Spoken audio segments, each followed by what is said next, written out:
During dinner, Mr. Bennet scarcely spoke at all, but when the servants were withdrawn, he thought it time to have some conversation with his guest, and therefore started a subject in which he expected him to shine by observing that he seemed very fortunate in his patroness. Lady Catherine de Bourgh's attention to his wishes and consideration for his comfort appeared very remarkable. Mr. Bennet could not have chosen better. Mr. Collins was eloquent in her praise. The subject elevated him to more than usual solemnity of manner, and with a most important aspect he protested that he had never in his life witnessed such behaviour in a person of rank, such affability and condescension as he had himself experienced from Lady Catherine. She had been graciously pleased to approve of both the discourses which he had already had the honour of preaching before her. She had also asked him twice to dine at Rosings, and had sent for him only the Saturday before to make up her pool of quadrille in the evening. Lady Catherine was reckoned proud by many people he knew, but he had never seen anything but affability in her. She had always spoken to him as she would to any other gentleman. She made not the smallest objection to his joining in the society of the neighbourhood, nor to his leaving his parish occasionally for a week or two to visit his relations. She had even condescended to advise him to marry as soon as he could, provided he chose with discretion, and had once paid him a visit in his humble parsonage, where she had perfectly approved all the alterations he had been making, and had even vouchsafed to suggest some herself. Some shelves in the closets upstairs. "That is all very proper and civil, I am sure," said Mrs. Bennet. "and I dare say she is a very agreeable woman. It is a pity that great ladies in general are not more like her. Does she live near you, sir?" The garden in which stands my humble abode is separated only by a lane from Rosings Park, her ladyship's residence. "I think you said she was a widow, sir. Has she any family?" She has one only daughter, the heiress of Rosings, and of very extensive property." "Ah," cried Mrs. Bennet, shaking her head. "then she is better off than many girls. And what sort of young lady is she? Is she handsome?" She is a most charming young lady indeed. Lady Catherine herself says that, in point of true beauty, Miss de Bourgh is far superior to the handsomest of her sex, because there is that in her features which marks the young woman of distinguished birth. She is unfortunately of a sickly constitution, which has prevented her making that progress in many accomplishments, which she could not otherwise have failed of, as I am informed by the lady who superintended her education, and who still resides with them. But she is perfectly amiable, and often condescends to drive by my humble abode in her little phaeton and ponies. "Has she been presented? I do not remember her name among the ladies at court."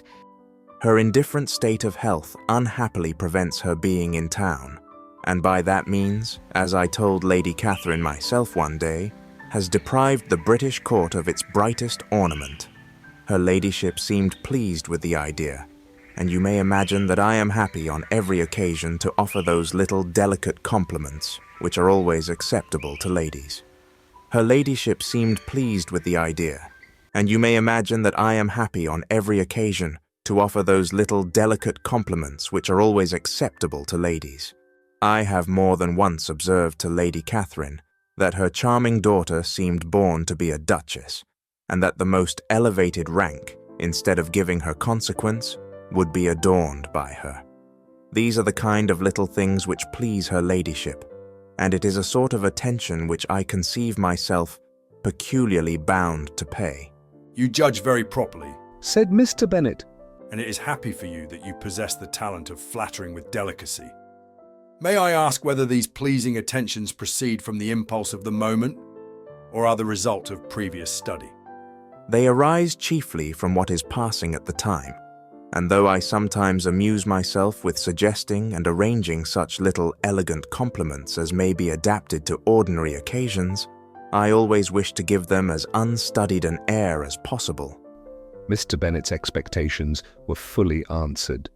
His cousin was as absurd as he had hoped, and he listened to him with the keenest enjoyment, maintaining at the same time the most resolute composure of countenance, and, except in an occasional glance at Elizabeth, requiring no partner in his pleasure. By tea time, however, the dose had been enough, and Mr. Bennet was glad to take his guest into the drawing-room again, and, when tea was over, glad to invite him to read aloud to the ladies. Mr. Collins readily assented, and a book was produced, but on beholding it, for everything announced it to be from a circulating library, he started back, and begging pardon, protested that he never read novels. Kitty stared at him, and Lydia exclaimed. Other books were produced, and after some deliberation, he chose Fordyce's Sermons.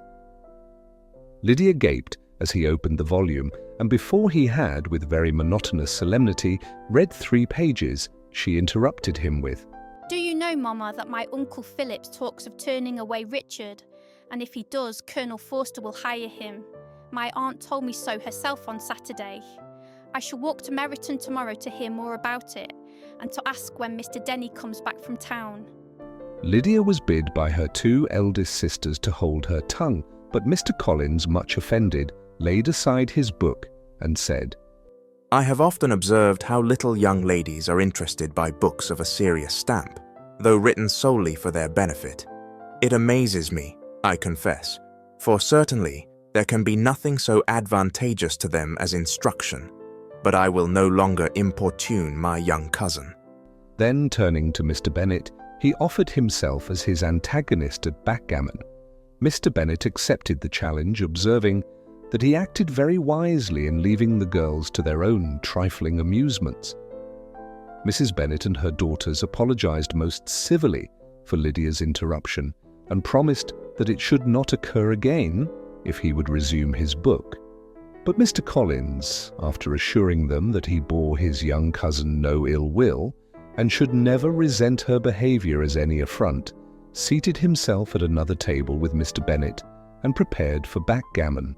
Hey guys, welcome back, and today I'm joined by Riley, who plays the incredible Elizabeth Bennet. Riley, thanks for being here. Of course, happy to be here. Today's quick interview. Who's your least favorite character in the show? Oh, that's easy. Mr. Collins, no contest. He is just so exhausting. Every time he opens his mouth, it's like he's reading from a very long and very boring speech that nobody asked for. And the way he worships Lady Catherine? Honestly, it's a little scary. Playing Elizabeth, I had to keep a straight face whenever he went on one of his tangents. And let me tell you, that was probably harder than the British accent training. All right, Riley, thanks so much for hanging out and giving us a little behind-the-scenes scoop. Thanks for having me. Want to know more? Make sure you're subscribing Top Video Book. And before we go, though, we'd love to hear your thoughts. Here's the deal. Let's all agree on one thing, that Mr. Collins is the worst. But I want to know, do you think he's just misunderstood? Or is he the absolute worst? I mean, it's not just me, right?